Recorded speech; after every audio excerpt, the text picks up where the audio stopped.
Kas ta šalis, kur ąžuolynai auga, kur gegužė supusto dar pusnis, tik liepa čia pavasario sulaukė? Kas ta šalis? Kas ta šalis, kur už parankės vaikšto, tarsi dviniai, banditas ir kvailys, parduotų tėvą, jei kas pirktų aišku? Kas ta šalis? Kas ta šalis, kur privalu liežuvį tvirtai laikyti ir užsikišt ausis, neišsiduot, kas sieloj nespražuvęs? Kas ta šalis? Kas ta šalis, kur protėviai taurieji ne kryžių garbino, tik miškelius, tačiau šlovė ir garsas juos lydėjo? Kas ta šalis? Kas ta šalis, kur ant kalvos nun kryžius, o sieloj pragaras, nespindesys, savivalė kur, kortos, bylos, kyšiai? Kas ta šalis? Tu nežinai? Staiga visai aptemo akis, betgi išvyski pagaliau. Žinai tu ją. Tai mūsų lietuvių žemė, mana šalis. Štai tokia eilėraščių ištrauka. Na ir kas čia tokio atrodytų? Dažna šiandieną tokį eilėraštį parašytų. Autoris yra Stanislavas Moravskis. Eilėraštis parašytas 1849 metų spalio 12 dieną. Mėlieji, praėjo, kiek čia 150 metų, o eilėraštis parašytas kaip vakar. Savo pasisakymą, kurį pavadinau "Viskas kinta, bet niekas nesikeičia", bandysiu šito savo pasisakymu patikti jums ir įtikti. Nes tiesiog nusibodo ginčai, begaliniai ginčai. Dažnai žmogus pats su savim ginčinasi, o kai jau du žmonės, tai jau 3 ir 4 nuomonės. Dėl to aš bandysiu rikiuoti teiginius savo pasisakymu, kurie yra antiek akivaizdus, iki banalybės akivaizdus. Iki banalybės. Ir beje, jeigu jūs skaitot Vydūną, tai Vydūno teiginiai apie žmogų ir tautą yra dažnai lygiai taip pat antiek akivaizdus, kad, kaip po nakties ateina rytas, taip Vydūnas apie žmogų kalba. Mano pasisakymas susideda iš 4 nedidelių dalių, nes jau mes pavargom, 2 valandas sėdim. Pirma dalis vadinasi taip: žmogus keičia viską, tik ne patį save. Na ir žiūrėkit, juk akivaizdus teiginys mano, banalus. Mūsų aplinka supanti žmogų kinta be perstojo. Kinta 1000 metų, kiek žmogus gyvena, tik jis aplinką keičia. Va, jūs šiandieną turit žymiai geresnius telefonus, negu mes turėjom, kada aš pas maestro vaikščiau į spektaklius, sakykim. Mėlyni žirgai raudonoj pievoj, kai žiūrėjom, tokių telefonų nebuvo ir tokių galimybių nebuvo. Mes šiandieną turim galybę informacijos, kurios neturėjom anais laikais. Jinai buvo neprieinama. Šiandien informacija griūna iš visų pusių. Bet ar yra daug norinčių prieiti prie tos informacijos? Ar padaugėjo tų norinčių? Mes tada ieškojom informacijos, ėjom, kokią knygą ten užtikę, skaitėm, kopijavom ir taip. Dabar viskas ant delno padėta. O norinčių iš to delno paimti, netaip jau padaugėjo nuo tų laikų. Netaip padaugėjo. Taigi štai žmogus savo aplinką keičia neabejotinai. Jau ir robotai atsirado, kurį patį žmogų tuoj pakeis, dirbtinas intelektas, kur iš viso didelė dalis žmonių nežinau, ką darys, nes už juos darys geriau tas dirbtinas intelektas. Bet kas nekinta? Sutikit, ginčo nėra, ar ne, šitam teiginiui mano, kad aplinką žmogus keičia, nekinta be perstojo. Ginčo nėra. Bet, ar klausom šitą Moravskio eilėraštį, 19 šimtmetis, ar aš lankausi maestro spektaklyje Mėlyni žirgai raudonoj pievai, ar rytoj žiūrėsim po 40 metų maestro kitą spektaklį, ne savo žmonės, temos tai tos pačios. Ir Vydūnas prieš 100 metų kalbėjo tai, ką mes vėl ir maestro, kaip sako, jau jam net nusibodo tą patį kartot 10-mečiais. Ar ne? Sutikit, turbūt taip yra. Žmogus, kai buvo tas pats ydų ir dorybių rinkinys prieš 1000 metų, toks jis yra ir šiandien. Lygiai tie patys prieštaravimai tarp tautos ir jai vadovaujančių. Ir ne tik Lietuvoje. Paimkit bet kurią tautą, bus lygiai tas pats. Lygiai tas pats. Tie patys brūzgynai tarpusavio santykių. Niekas nesikeičia.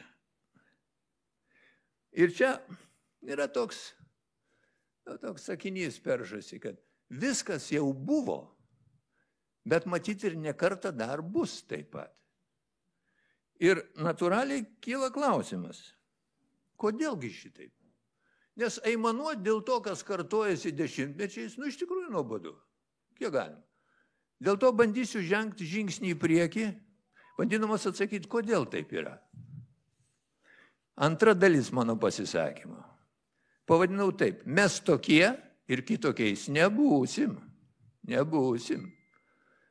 Žiūrėkit, žmogus turi galybę savybių. Galybę savybių.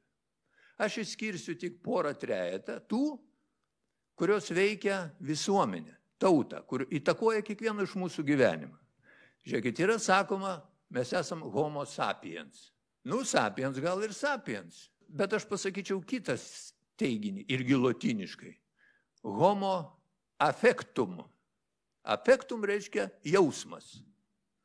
Jaučiantis žmogus. Nes turbūt sutiksit, kad mes visi, kurie čia sėdim, pirmiausia viską vertinam jausmais.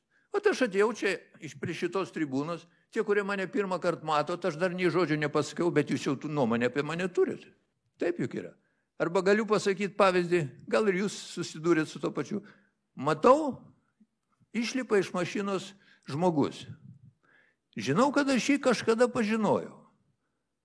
Ir aš atsimenu ne tai, apie ką mes su juo kalbėjom, bet atsimenu jausmą. Arba jis man tada patiko, arba nepatiko. Ir sakykime, jis man kažko nepatiko, kuo aš jau užmiršau.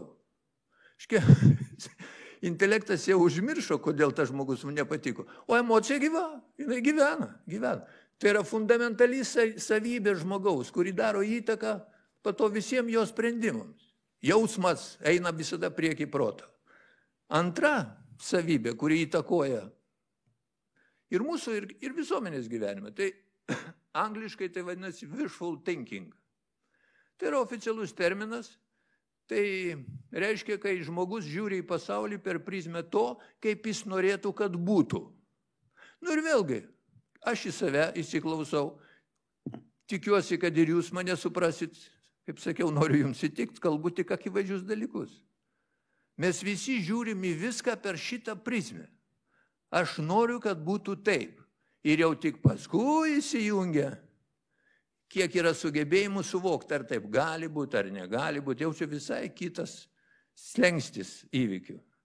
Na ir žiūrėkit, turbūt pats svarbiausias dalykas, kol tylim, mes visi panašus.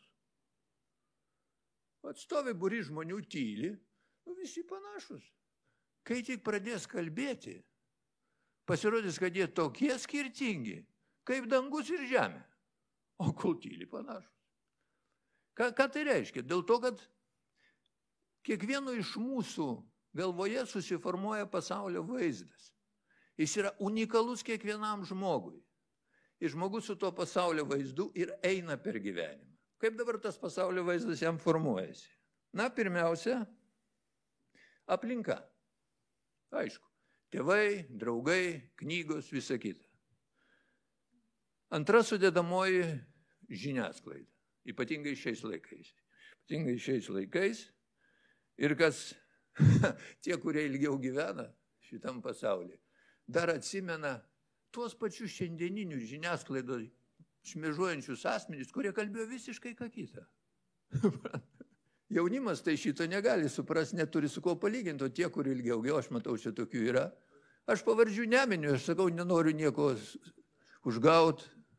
Noriu visiems patikti. Pavardžių jokių neminėsiu.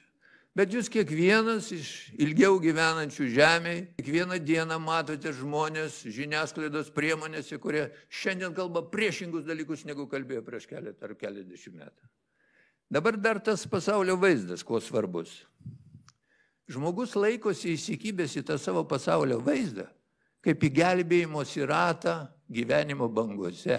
Nes jeigu jis jį paleis, kito gali ir nebegauti. Kad būčiau aiškiau suprastas, šiek tiek pakomentuosiu. Įsivaizduokit, jūs pažįstat kiekvienas žmonių, apie kuriuos galit pasakyti, nors žirniais į sieną, duok, jis vis tiek nereaguoja nieką. Visi mes tokių pažįstam. Ir vienas apie kitą taip galvoja. Ir dabar įsivaizduokit, kad jūs turite savo pasaulio vaizdą. Ir staiga vieną dieną jūs supratot, kad tas, apie kurį jūs galvojat, kad tas nieko nesupranta, pasirodo teisus buvo. Kaip jūs jau nuo ryto gyvensit? Nes jūsų aplinka tai liks anam pasaulio vaizde ir jūs liksit vienišas. Ir dėl to žmonės gina savo susikurtą pasaulio vaizdą iš paskutiniųjų. Ir jokie faktai jų neveikia. Jūs galite jiems sakyti, ką norit, nes tai yra jų išgyvenimo klausimas. Jeigu jie kaitalios pasaulio vaizdą, jis paskęs šitame pasaulyje.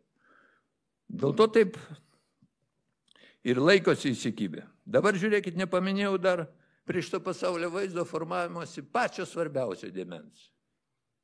Įgimti gabumai. Va, kai aš maestrui uždaviau klausimą apie aktorius šitos, aš tą ir turėjau omeny.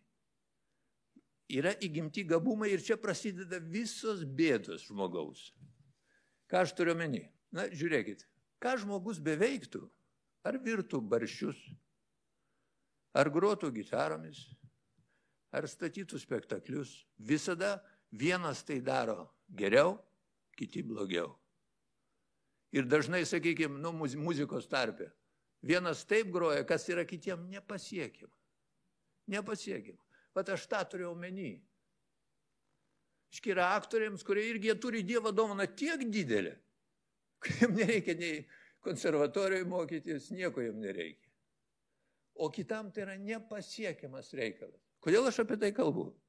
Dėl to, kad visuomeninių procesų supratimas yra toks pat sugebėjimas. Ir lygiai taip pat yra skirtingi lygiai šitą supratimą. Kažkodėl atrodo, kad visuomeninius procesus visi vienodai gali suvokti. O taip nėra. Taip pat kaip ir logika. Supratimas, kur yra priežastis, kur yra pasiekmė. Tai irgi tie patys kriterijai tinka. Tas, kas vieniem yra visiškai suprantama, kaip tam aktoriui, be jokių pastangų. Kitas prie geriausių norų nesupras. Ir jis nekaltas dėl to. Nekaltas. Aš čia pacituosiu Vidūno vieną ištrauką. Bet yra dar ir kitas žmogaus esmės reiškinys. Jis nesijungia su geiduliais, bet dalyvauja protavime. Jį vadiname išmintimi. Ir žiūrėkit, ką toliau Vidūnas sako. Nedaug yra išmintingų žmonių. Nedaug, sako, yra išmintingų žmonių. Todėl paprastai įvairiausios jėgos neišmintimi reiškiasi iš to, ką žmogus daro. Kitaip sakant, Vidūnas teigia tą, ką aš jums pasakiau.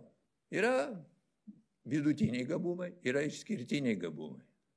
Ir dėl to, kalbant apie žmogų savo, sekant Vidūno mokymu, reikia pasakyti, kad žmonių savo visada bus mažuma. Dieta yra, matyti, taip pat sutverta. Nieko čia negalim pakeisti. Čia tas Vidūno savoka žmogus savo, mūsų laikais, jeigu išeiti į gatvę ir paklaus, ką reiškia savoka žmogus savo? Pasakys, egoistas. Juk taip, ar ne? Nors iš tikrųjų Vidūnas deda visiškai priešingą prasmę iš šito žodžių. Tai yra žmogus, kuris gali būti savimi, kuris supranta, ko reikia jam. Ir dar jis tęsia antrą lygmenį prideda, žmogus tautai. Reiškia, ko reikia tautai, kad toj tautoj tas žmogus savo irgi gerai jaustųsi. Štai apie ką jisai kalba. O kas yra tas žmogus ne savo, ta dauguma? Pirmiausia, jie yra lengvai paveikiami. Jie pasiduoda visom įtakom, kurios pro šalį plaukia. Jis jas grėbė visas. Bet vėlgi, vis dėl to nekaltas. Kitaip sakant, galima taip pasakyti. Žmogų ne savo visada įveikia televizorius. Televizorius visada įveiks tą žmogų ne savo.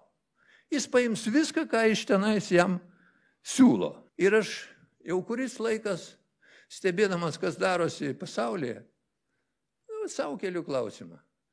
Ar yra ta riba, kurios tas žmogus ne savo neperžengtų? Ar yra tokių kelių, kuriuo jis neitų, bet kuriom aplinkybėm? Nežiūrėdamas į tai, kas vyksta, aš matau, kad tą žmogų ne savo galima nuvesti bet kur. Jeigu yra pinigai, politinė valia, ir kažkokie norai. Žiūrėkim šiek tiek į istoriją. Buvo toks metas, kai pardavinėjimas buvo indulgencijos. Gal jaunimas net nežino. Indulgencija tai buvo popierius, tu ateini, sumoki pinigus ir tavo nuodėmės išpirktos. Gali ir toliau daryti, ką nori. Paskui buvo raganų deginimas ant laužų. 10 000 moterų buvo sudegintos kaip raganos. Ir eidavo visuomenė, miestelėnai, žiūrėti, kaip jos dega. Tai buvo spektaklis savotiškas. Na, praėjo čia kažkiek 100 metų, mes suprantame, kad tai buvo visiškai nevykęs žmonijos etapas. Turbūt sutiksit, aš vėl grįžtu į pradžią. Akivaizdus teiginys, kad tai nebuvo teisingi veiksmai. Bet žiūrėkime į šią dieną. Taigi tokių veiksmų šiandien yra kiek tik norit. Aš jų sąmoningai nevardinsiu vėl, norėdamas jum įtikt, nes ką aš be pasakyčiau, paaiškės, kad dalis iš čia sėdinčių mano visai kitaip. Dėl to neduodu pavyzdžių, bet pasaulis nieko nepasikeitė. Šiandien lygiai taip pat tie patys klysti, ne tie patys. Kitokie. Nors didelė dalis ir tų pačių. Va tas spektaklis, apie kurį maestro kalbėjo, tas žiaurus spektaklis. O šiandien ką nėra, šiandien gyvenime to paties, kas tada buvo. Ir kągi jūs mums parodysit, maestro? Mes visą tą matom jau šiandien. Šiandien visą tai yra. Dar vienas dalykas. Kai mokiausi mokykloj, niekaip nesuprasdavau, kaip atsirado vergovinė santvarka. Arba paskui baudžiauninkai. Galvoju, kaip galėjo atsitikti, kad didžioji dalis žmonių tampa vergais, o saujelį jais manipuliuoja ir nieko. Man buvo nesuprantama paaugliai. Žiūrėdama šiandien į tai, kas vyksta mūsų gyvenime, aš jau galėčiau visą tą aprašyti ir papasakoti. Man mechanizmai jau yra visiškai suprantami. Mes šiandien einam į tą pačią vergovinę santvarką. Jos kitos formos, bet turinys tai tas pats. Dar vienas dalykas, tas žmogus savo ir tie žmonės ne savo yra savotiškoj pilietinio šaltojo karo būsenoj. Visada. Visada. Ir dabar einu prie dar vienos savybės žmogaus ir prie trečios dalies savo pasisakymo. Tai yra instinktų lygyje noras reikštis. Jis yra užkoduotas mumyse, kūrėjas šito pasaulio taip mus sutvėrė. Mes visi norim reikštis, norim būti matomi, norim būti svarbus ir tai yra gerai, tai yra mūsų esmė. Problema atsiranda kada? Kada gabumai yra gana vidutiniški, o noras reikštis begalinis. O šiaip, žiūrėkit, šito interneto epochoje ta savybė matosi Facebooko puslapiuose, pavyzdžiui. Kiekvienas žmogus nori turėti Facebooko puslapį. Jeigu jis neturi ką rodyti ir sakyti, tai deda kiaušinienę ryte, kurią suvalgė, katinų savo fotografuoja. Taigi čia yra ta saviraiška mūsų.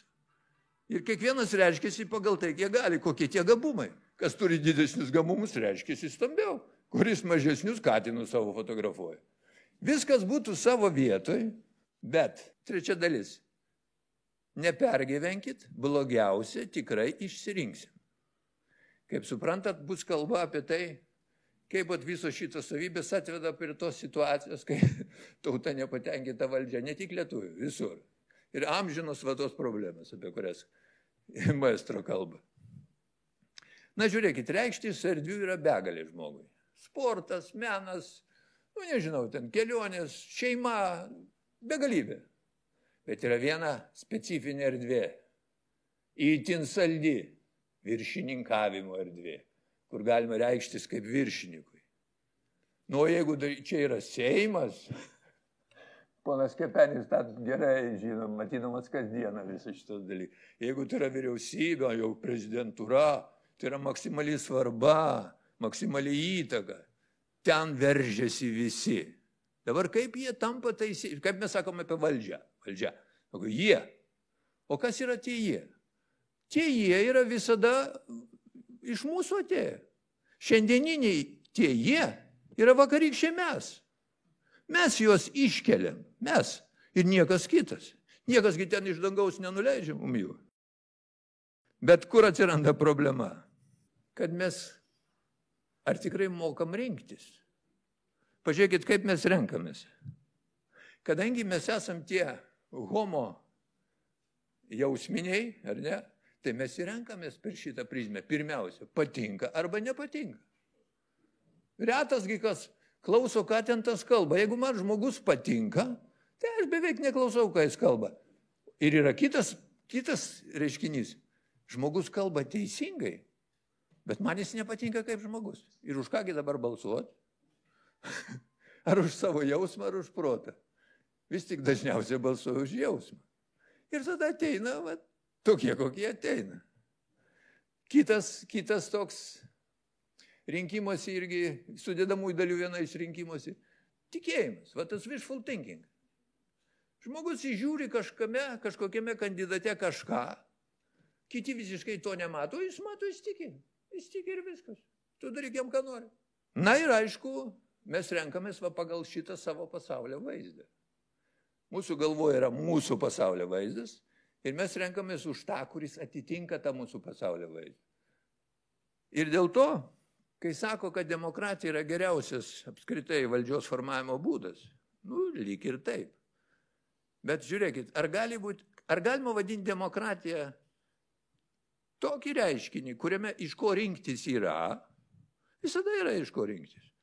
Bet kai žmogus nesupranta, ką ir kodėl jis renkasi, tai gaunasi atsitiktinumų rinkinys, o ne demokratija. Žiūrėkit, jeigu kažkas žadės aukso kalnus rinkimų metu, o kitas sakys, kad tu čia vėjus šneki, dažnas rinkėjas pasirinks aukso kalnus. Nes taip norisi, mes norim taip, kad taip būtų. Na ir dabar žiūrėkit, jeigu jūs esat iš tų, ponas Kepenis balotiruosis šį rudenį vėl, ir kągi jam daryti? O žinant visą tą, ką jam daryti? Jeigu mes žinom, kad reikia žmogui patikti, reikia sakyti tai, ką jis nori girdėti, o dabar Kepenis ims ir pradės aiškiti, kad viskas yra ne taip, kas už jį balsuos. Ir dėl to nenori, besireikšdamas šitoj srity, pretenduodamas į valdžią, žmogus turi atsiliepti tos daugumos, tų žmonių ne savo savybės. O tie žmonės, mes jiem, ir aš jums noriu patikti, gal irgi balotiruosiu šį rudenį. Ir noriu kalbėti tai, kas jums patinka, kad jūs su manim sutiktumėt. Dabar imsiu aš kažką ten įrodinėti, tai jūs aišku nebalsuosit. Iš čia gaunasi ir tas politikų melas. Jis tiesiog atsiliepia į tų daugumos ne savo žmonių tas savybės. Nes jeigu tu būsi sąžiningas, kalbėsi iš tikrųjų taip, kaip yra, tikrai, tu tik išgąsdinsi žmonės. Dabar aš pradėsiu jums kalbėti taip, kaip aš manau, kad yra šiandien iš tikrųjų. Jūs jau čia būtumėte išėję turbūt. Arba apmėtė mane kuo nors. Ir dėl to sąžiningi ir dori žmonės į politiką ir neina, nes jie negali įveikti. Savo sąžinės negali įveikti. Aš turiu tokį teiginį senai pasakytą. Demokratija iškelia ne geriausius žmonės, o iškelia pačius blogiausius. Ir su kiekviena rinkimų banga ateina vis blogesnė. Leisiu savo čia priminti, 91 metais, būdamas aukščiausiai tarybai, daviau interviu literatūrai ir menui ir pasakiau tokį sakinį, kad ta aukščiausia taryba, kuri visi keikė tuo metu jau, aš sakau, taip, jūs keikėt, ir teisingai sakau keikėt, bet yra geriausia, ką Lietuva galėjo surinkti. Ir toliau bus tik blogiau. Visi sako, tu ką, šitas durnių laivas, tai yra geriausia? Dabar turbūt sutiksit, kad su kiekvienu Seimu lygis krenta. Dėl to, kad tie dori ir sąžiningi žmonės paprasčiausiai yra išeliminuojami, dėl visų tų priežasčių, apie kurias aš kalbėjau. Žiūrėkit, į chorą.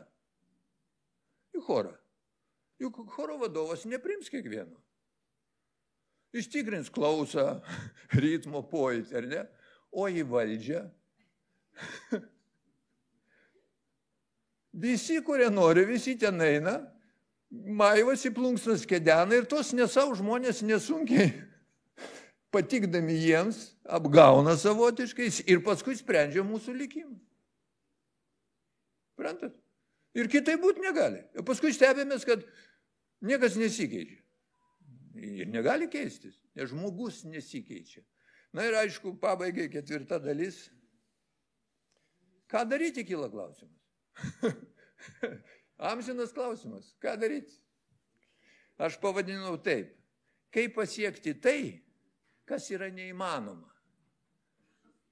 utopijos kampelį, suprasdamas, kad tai, ką aš siūlysiu, yra utopija. Nes žmogus priešinsis iš paskutiniųjų, kad nedarytų to, ką aš siūlysiu. Ir čia pacituosiu Vydūną vėl.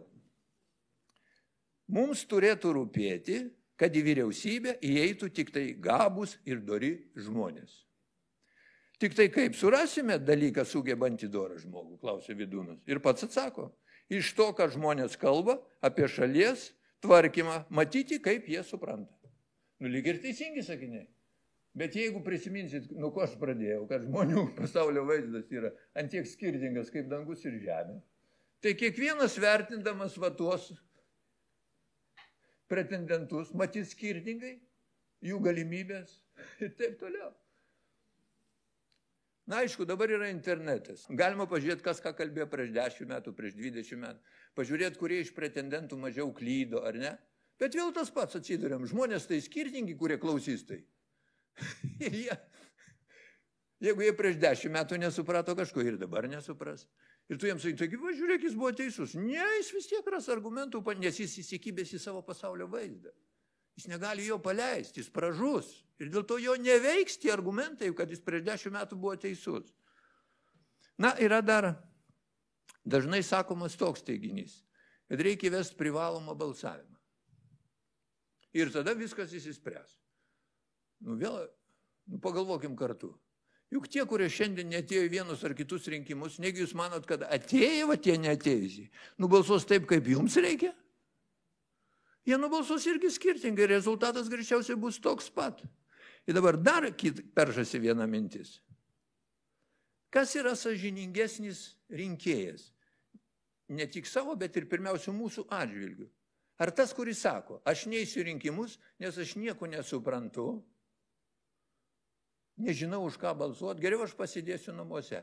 Ar tas, kuris nesupranta, bet su tuo biuleteniu, kaip peiliu, eina ir lemia mūsų gyvenimą, nesuprasdamas nieko tame. O čia aš užmiršau vieną dėmenį, kalbant apie rinkimus. Žiūrėkit, mesgi norim neįmanom. Mes užkraunam žmogui, va tam žmogui ne savo, kurį įtakoja, kas tik jūs norit, kur visada televizorius jį nugali. Mes jam užkraunam pareigą eit ir rinkti savo valdžią ir ne tik savo, bet ir mums. O kad jis galėtų teisingai, netgi ne ta žodis, sąmoningai pasirinkti, taigi jis turi susigaudyti ekonomikoje, finansuose, geopolitikoje. Ir iš kiek iš čia jūsų sėdinčių tokių pažįstat savo tarpę? Ir iškia žmonės, kurie nelabai susigaudo iš visko, kas vyksta, gauna galimybę spręsti mūsų visų likimą. Ir dėl to aš grįžtu vėl į tas utopijos kampelį, utopijos. Pati teisė balsuoti turėtų būti ne pareiga ir ne teisė, o privilegija, kurią jeigu tu nori išsikovoti, turi, sakykime, išlaikyti egzaminus, įrodyti, kad tu nors kažką supranti, nes juk žiūrėkit, net batsiuvių norėdamas tapti, tu turi baigti profesinę mokyklą. O norėdamas spręsti visų mūsų likimą, nieko nereikia. 18 metų sukako, mergaitė, blakstienas įsidažė ir eina balsuoti. Juk taip yra. Juk akivaizdus dalykas. Aš kaip pradžioj sakiau, aš sakau akivaizdžius teiginius. Čia nėra vietos ginčui. Tai paskui rezultatas ir bus toks, koks jis yra. Šiais laikais, tų pokyčių technologijos srityje, atsirado dirbtinas intelektas. Ir jau eina kalbos, kad galbūt būtų galima pavesti jam šitos visus valdžios formavimo reikalus. Bet žiūrėkit, kai mes sakom dirbtinas intelektas, mes vėl ir čia save apgaudinėjame. Nėra jokio dirbtino intelekto. Tai yra tiesiog skaičiavimo mašinėlė, įmantresnė. Vis tik šitą dirbtinį intelektą šiandieną, koks jis bebūtų, jį formuoja konkretus žmogus. Ir jis įdeda ten savo pasaulio vaizdą į šitą mašiną. Ir koks bus vaizdas to kūrėjo šito intelekto, toks bus ir tas intelektas. Šiandieną, jeigu kas šito domitės, matot, kaip skirtingose šalyse tas dirbtinas intelektas duoda skirtingus atsakymus į tam tikrus klausimus, kurie yra slidus, kurie susijęs su ideologija, su pasaulio visais geopolitiniais reikalais. Nėra jokio vieningo atsakymo. Yra įdomesnis dalykas. Šiandieną kompiuteriniai tomografai jau yra netoli tos ribos, kai įkišus galvą bus gaunamas smegenų vaizdas, žemėlapis, ir ten bus matyt, kam tu esi tinkamas, kad būtum savo vietoje gyvenime. Nes mūsų smegenų struktūra, kiekvieno iš čia sėdinčių, yra unikali ir ten matosi tos dalys, didesnės dalys, kurios, skirtingiam veiksmam tinkamas. O čia yra, sakykime, ten vaizdo apdorojimas, kitur yra garso apdorojimas ir panašiai. Tame tarp ir logikos dalis. Ir jeigu žmogus, sakykime, įkišus galvą, matai, kad jis neturi jokių didesnio sugebėjimo toj srity, pavyzdžiui, visuomeninių santykių supratimuose, tai jo negalima leisti, nes jis pridarys bėdų. Bet kas norės į galvą kišti tokį kompiuterį, man pasakykite? Kas norės? Mes norim gyventi tam tikrose iliuzijas, siek dažnai to, ko pasiekti negalim. Dėl to aš ir pavadinau šitą savo pasiūlymus utopijos kampeliu. Ir dar kitaip pasakysiu, visos šitos priemonės, visi tie tomografai ir panašiai, aš dar taip galvoju. Ar gali kūrinys, šiuo atveju žmogus, apgauti kūrėją, va tą, kuris visą tą kūrė? Nes jeigu jis sukūrė taip, kaip yra, jeigu, kaip maestras sako, jau jam šiek tiek pabodo kartuoti tą patį ir tą patį, vadinasi, kūrėjas taip nori, kad tai būtų. O ir tam eilėraštį prisiminus Moravskio, ir taip turi būti. Ir ką mes čia neišgalvotume, dar didelis klausimas, ar pavyks apgauti tą kūrėją. Na ir einant į pabaigą, pasakysiu taip, visa tai būtų smagus pasikalbėjimas, jeigu būtų ramus laikai. Nes taip visada vyksta. Kokių mes tik neišsirenkam ir mes, ir kokių tik keistolių neišsirenka žmonės į valdžią. Žiūrėdami šiandien į pasaulį, aš vėl nevardinsiu pavardžių, kad jūsų neužgaučiau ko nors. Bet keistolių yra tiesiog, kokių tik jūs norit. Ir jie visi tapo vedliais, tų žmonių ne savo valia. Vieną pavyzdį, ne tai kad pavyzdį, tokia nedrąsią užuominą pasakysiu. Prieš daugelį metų, tada, kai aš ėjau į maestro spektaklius Kaune, keletą dabar labai žinomų Lietuvos žmonių pirko bilietus į skęstantį laivą. Laivas skęsta, mes visi šitą matom, o jie perka bilietus ir kažko tikisi. Čia būtų jų reikalas, suprantat, kad jie perka, bet tai rodo jų tą sugebėjimų lygį. Reiškia, tada, kai net turgaus prekeiviams buvo aišku, kuo viskas baigsis, jiem buvo neaišku, vadinasi, jų sugebėjimas susigaudyti pasaulyje yra menkas. O mes šiandieną juos pastatom vadais. Tai kaip jūs galvojat, kur jie mus nuves? Nes jų sugebėjimas susigaudyti, tai juk nepatobulėjo, jis tik pablogėti galėjo su metais. Bet vėl, mes patys savo laimės kalviai. Mes kažkodėl renkam tuos, kurie pirko savo metu bilietą į skęstantį laivą. Ir tikimės, kad jie šiandien mus nuves į kažkokį kitą laivą. Na ir žiūrėkit, iš tikrųjų, situacija yra sudėtinga pasaulyje. Mūsų laukia, ką tai laukia, jau viskas jau šiandien vyksta. Pasaulis iš esmės keičiasi. Paminėsiu vieną, neminėjau nei vieno fakto tokio konkretaus. Šį kartą paminėsiu pabaigai. Prieš porą dienų Saudo Arabija nepasirašė sutarties pratęsimo su Jungtinėmis valstijomis dėl prekybos nafta ir dujomis už dolerius. 74 metais tokia sutartis pasirašyta, padarė pasaulį finansinį tokiu, koks jis dabar yra. Ir štai prieš porą dienų Saudo Arabija nepratęsė sutarties. Tai yra fantastinės reikšmės dalykas. Mūsų žiniasklaida neparašė nei vieno žodžio apie tai, nes jie nesuvokia reikšmės. O tai yra, tiesiog nepaprastos svarbos požymis, kokie procesai pasaulyje vyksta. Ir ką masto arabai apie visą šitą. Kodėl jie elgiasi taip ar ne kitaip. Ir labai gaila, man apmaudu, man gaila savęs, man gaila mūsų žmonių, mano tautiečių gaila. Kai aš matau, kaip tos žmonės nesau, tiesiog mulkina va tas televizorius. Kaip jie eina klystkeliais, kaip eina, nežinau, į pražūtį kovo 11 darbai. Man apmaudu. Bet bėgiai jau nutiesti. Bėgiai nutiesti ir mūsų vagonas važiuoja tais bėgiais, kokie yra nutiesti. Ir aš tai galiu pasiūlyti atskiram žmogui,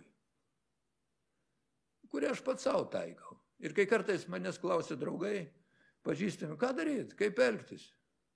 Kai nesutampa pasaulio vaizdai, štai turiu tokį pavyzdį, pas mane ateina žmogus iš 15 vaikų šeimos. 15 vaikų. Ir jis vienas masto kitaip negu likę 14. Jo pasaulio vaizdas yra visiškai kitoks negu jo brolių ir seserų. Ką daryti? Ką daryti? Aš atsakau taip. Susirask saviškius ir nurimk. Saviškis, reiškia tas, kur pasaulio vaizdas atitinka tavai. Nes kiekviena visuomenė pasaulyje, ne Lietuvos, aš čia visą tą, ką kalbėjau, tinka ir prancūzams, ir bušmenams, bet kam. Kiekviena tauta ir visuomenė yra sudaryta iš atskirų grupių, kurias vienyje va tas pasaulio vaizdas. Ir tarp tų grupių su skirtingu pasaulio vaizdu yra amžinas šaltas pilietinis karas, o kai jį pastimuliuoja iš išorės kažkokios jėgos, jis dažnai pavirsta ir į karštąjį. Ir dėl to jau nemažai metų nugyvenęs galiu pasakyti tik vieną. Susiraskit saviškius ir nurimkit. Dėkui.